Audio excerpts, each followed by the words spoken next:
Good morning, boys and girls. I'm Eleanor Hawkins, and welcome to Telestory Time. This is a very special time. Yes, it's Read Across America Week. And you know, boys and girls, it's in honor of Dr. Seuss's birthday. And I brought along one of my favorite characters of Dr. Seuss. Yes, and you know how the Grinch stole Christmas. And here we have the Grinch as a special guest this morning. And I do want to read a poem that was written about Dr. Seuss. He wrote The Cat in the Hat and so many other great books. His fans have grown to be astronauts, teachers, dancers, and cooks. He used his wit and rhymes, and along the way made millions of giggles and smiles. So get ready every March to laugh, dream, and read. To celebrate Dr. Seuss' birthday, he's a great author indeed. And that is a poem about Dr. Seuss. And now, boys and girls, I'm ready to read our very first story. And the one I've chosen is entitled Little Bobo and His Blue Jacket. Bobo was a little elephant who lived in the green jungle. When he was very little, he didn't wear anything at all. But when Bobo grew a little bigger, his mother made him a lovely blue jacket with two big pockets. And when Bobo put on the blue jacket, he was the happiest little elephant in all the world. He went right down to the water hole to show his blue jacket to the zebras, the giraffes, and the little hippos. As Bobo was strutting around being admired by all the animals, something dreadful happened. Bobo slipped on a log and fell splash into the muddy water. When he got up, he looked at his lovely blue jacket. It was all covered with sticky brown mud. The other animals laughed, but Bobo didn't. He just cried. He trotted home to his mother, crying all the way. "Oh, don't cry, little Bobo," said his mother. "We'll take your blue jacket to the laundry and have it washed until it's just as good as new." So Bobo's mother started off with the muddy blue jacket in her trunk, and Bobo trotted along beside her. And soon they came to the old monkey's laundry under a great big tree. "Can you wash little Bobo's blue jacket quick as a wink?" asked Bobo's mother, and she showed the jacket to the old monkey. But the old monkey was a little hard of hearing, and besides he was splashing so loudly in his washtub that he thought Bobo's mother said, "Can you wash little Bobo's blue jacket and make it shrink?" So the old monkey scrubbed the jacket in very soapy water with a whole bottle of Shrinko in it. And when the blue jacket was washed and ironed, it was so small that the smallest elephant in the world couldn't have worn it. When Bobo saw his blue jacket again, he cried, and you know his mother cried too. Even the old monkey cried into his washtub until it overflowed.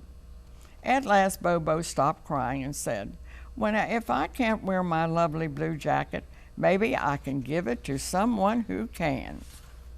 So he asked the little giraffe to try it on, but the blue jacket was too small for him.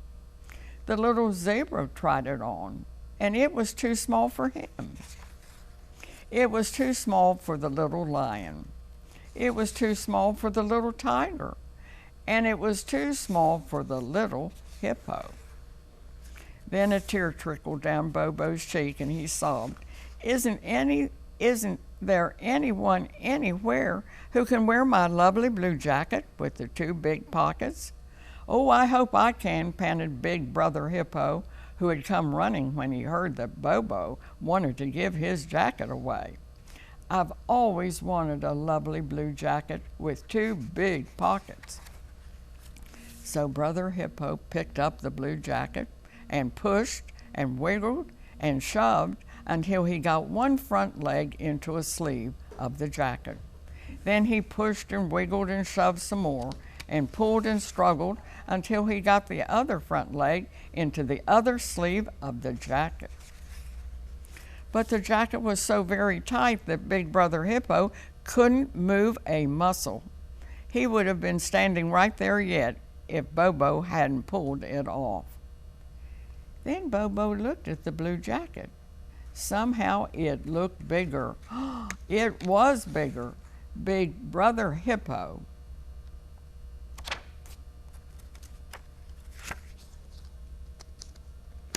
sorry about that, had tried so hard to get the jacket on that he had stretched it. So Bobo tried it on himself, and it just exactly fit. And Bobo was so happy to be able to wear his blue jacket with the two big pockets again that he even wore it to bed that night. And that, boys and girls, is the story of little Bobo and his blue jacket. And now stay tuned, and we'll be back in just a moment to read from our Big Do You Know book all about Dr. Seuss. Stay tuned.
And now, boys and girls, I'm going to read from our Big Do You Know book.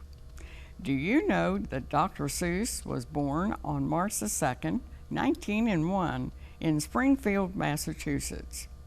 Do you know in 1998 the National Education Association started Read Across America Week, a week in honor of Dr. Seuss's birthday?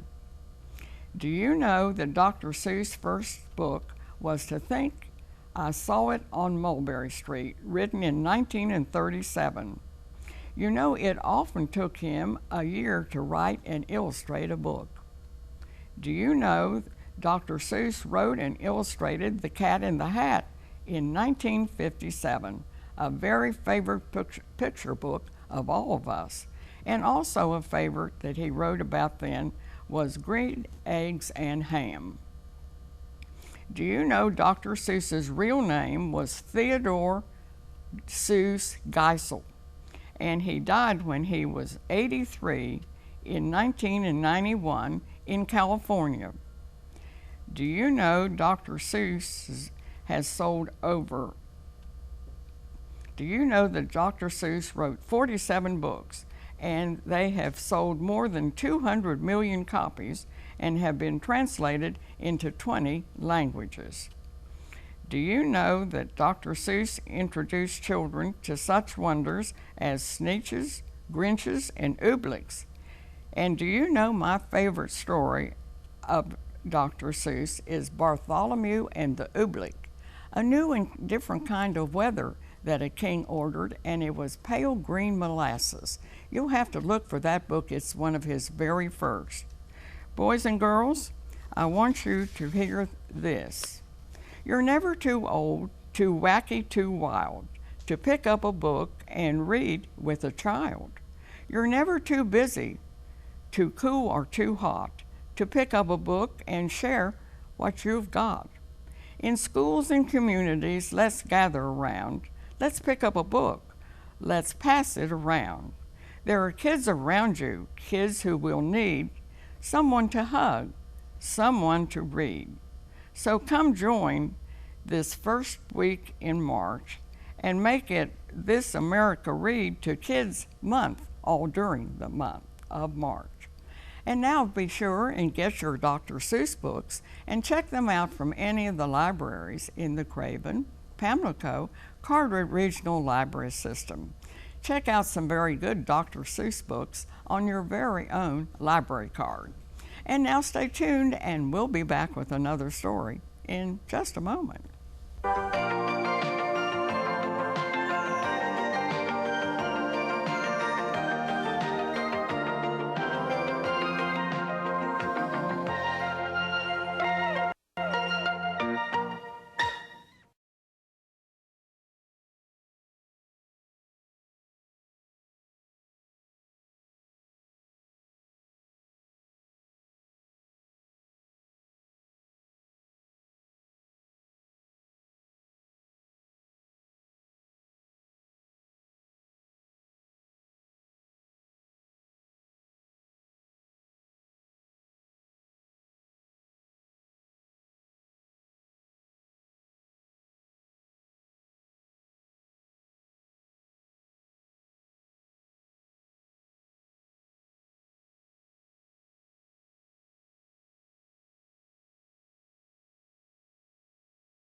And now, boys and girls, I'm going to read one of my favorite stories, Snow White and the Seven Dwarfs. There was once a poor widow who lived in a little cottage with her two children, Snow White and Rose Red. They were so named because they were like the flowers on the two rose bushes which grew in front of the cottage. These two children were as good as any children in the world. They loved each other dearly and agreed that they would never separate. Now often the children would run deep into the forest to gather berries. The hare would eat out of their hands, and the fawn would gaze at their side. In the evenings the mother would say, "Go, Snow White, and bolt the door." Then the three of them would sit down before the hearth, and the mother would read out of a book while her children sat spinning. By their side lay a little lamb on a perch. Behind them, a little white dove rested with her head under a wing. One evening when snowflakes were falling, there was a knock at the door. Rose Red drew the bolt, and a great bear poked his head in. Rose Red ran back. The little lamb bleated, the dove fluttered on her perch, and Snow White hid behind her mother. The bear began to speak. "Oh, do not be afraid. I will do you no harm. May I come in and warm myself?" "Poor bear," cried the mother, "come in and lie down before the fire." And then she said to Snow White and Rose Red, "Come here, my daughters. The bear will do you no harm." Soon the lamb and the dove too overcame their fears and welcomed the visitor. "Children," said the bear, "please clean the snow off my coat." Snow White and Rose Red swept the snow off with their brooms. Then the bear stretched himself before the fire. The children played with the clumsy animal. They pulled his long, shaggy hair. They set their feet upon his back and rolled him to and fro. The bear bore all their tricks good-naturedly, and if they hit too hard, he called out, "Leave me my life, you children, Snow White and Rose Red, or you will never wed." When bedtime came and the children had gone to sleep, the mother said to the bear, "You may sleep here on the hearth if you like." And in the morning the bear then trotted away over the snow, but in the evenings he returned at a certain hour. He would lie down on the hearth and allow the children to play with him. But one morning when spring had returned and all was green again, the bear told Snow White that he must leave them and could not return the whole summer. Oh, Snow White was sad to see the bear leave, but as he passed through the door, his hairy coat caught on the bolt. Snow White thought she saw the glittering of gold under his coat. The bear ran off and was soon hidden behind the trees. Sometime later, the mother sent the children into the woods to gather sticks. They came to a tree lying across the path, and there was a dwarf with a wrinkled face and snow-white beard. The end of his beard was caught in a split of the tree, and the little man was trying to free himself. He glared at the children. "Are you going to pass by without offering to help me?" "What have you done, little man?" asked Rose Red. "I wanted to split the tree to get some wood for my fireplace, and my beard got caught."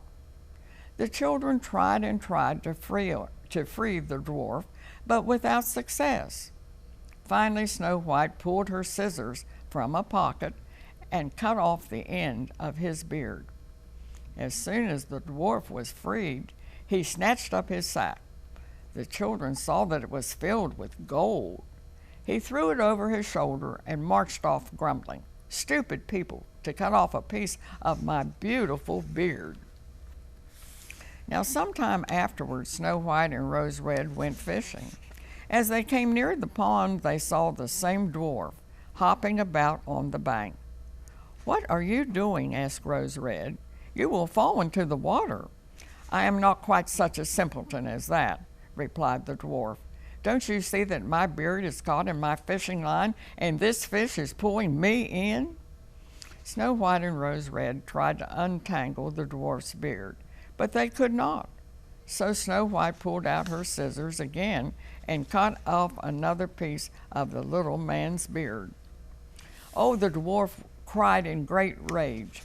"It was not enough to shorten my fine beard once, but now you have cut off the very best part of it." And with these unkind words, the dwarf took a bag of precious stones and slipped away to his cave.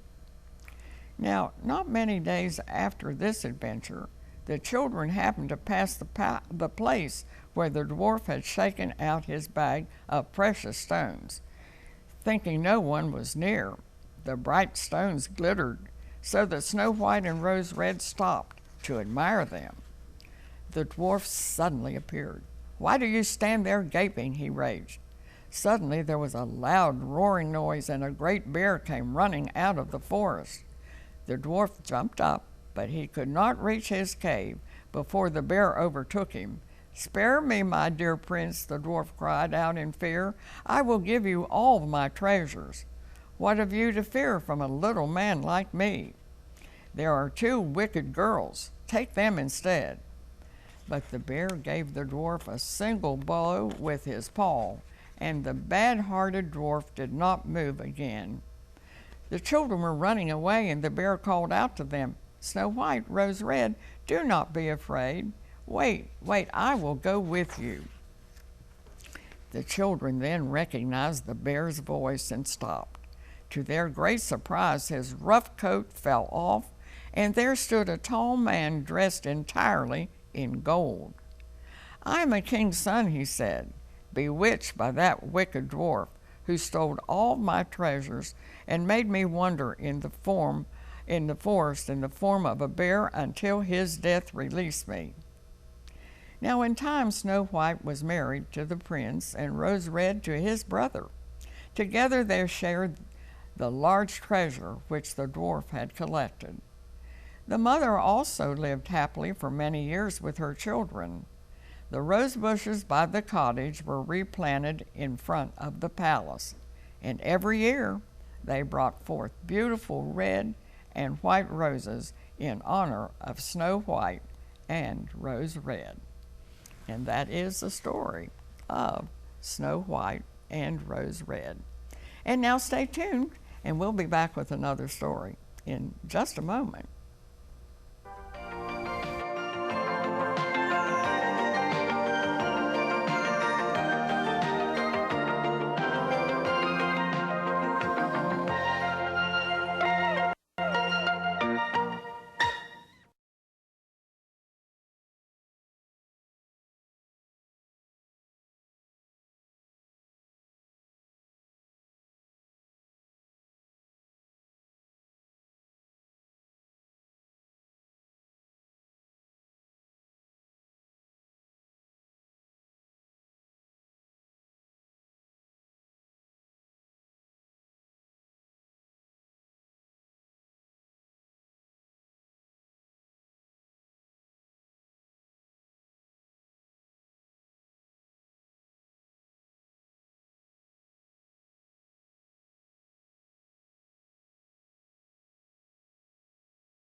And now, boys and girls, I'm going to read you the old story, The City Mouse and the Country Mouse. Once upon a time, there was a city mouse and a country mouse who were cousins. The country mouse invited the city mouse to come to dinner. And when the guests arrived, the country mouse gave her all the best food that she had to eat. Here are dried peas and beans and a crust of bread, said the country mouse very proudly. Now, the city mouse did not like dried peas and beans, but she was polite. But she did not say so.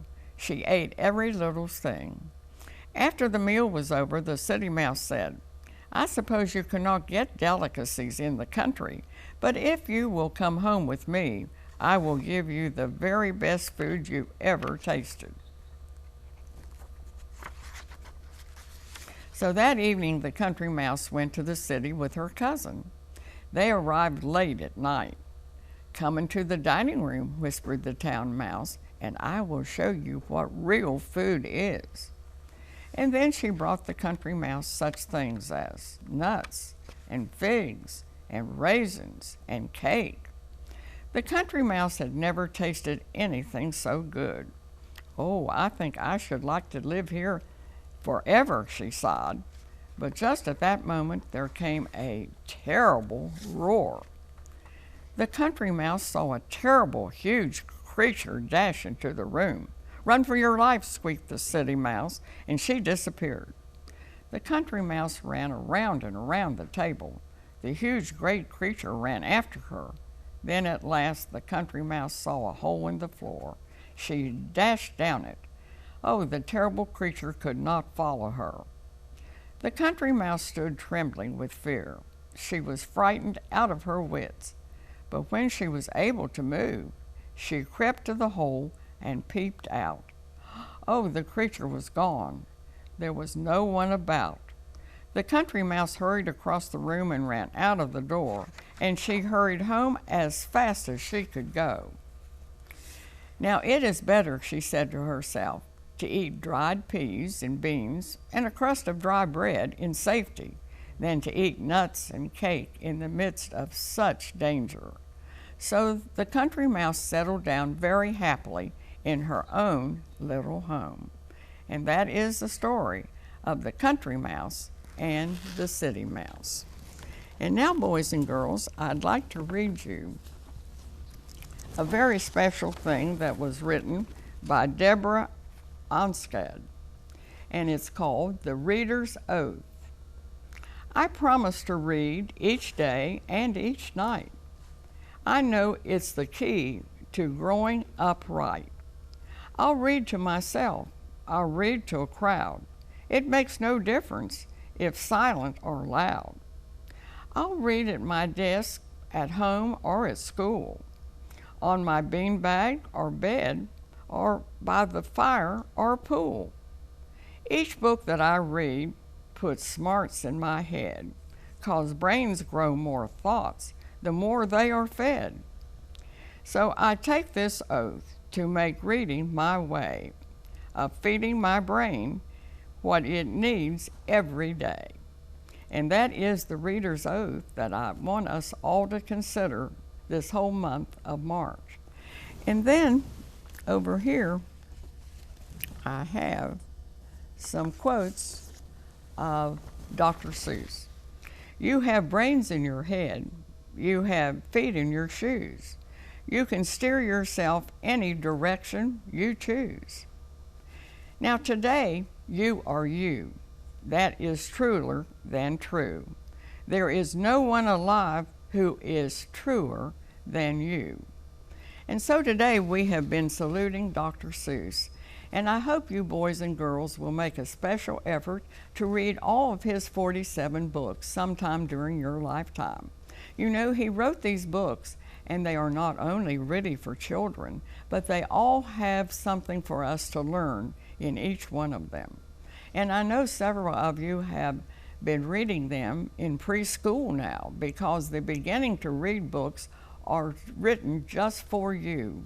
They were written by Random House published by Random House many years ago. And you know, it was Brennan Cerf, who was the head of the publishing house, that talked Dr. Seuss into writing these short books. He said, try to write a book for beginner readers that have only 250 words. That was the first challenge that Dr. Seuss had. And later, he wrote some more, and Bennett Cerf kept reducing the number of books.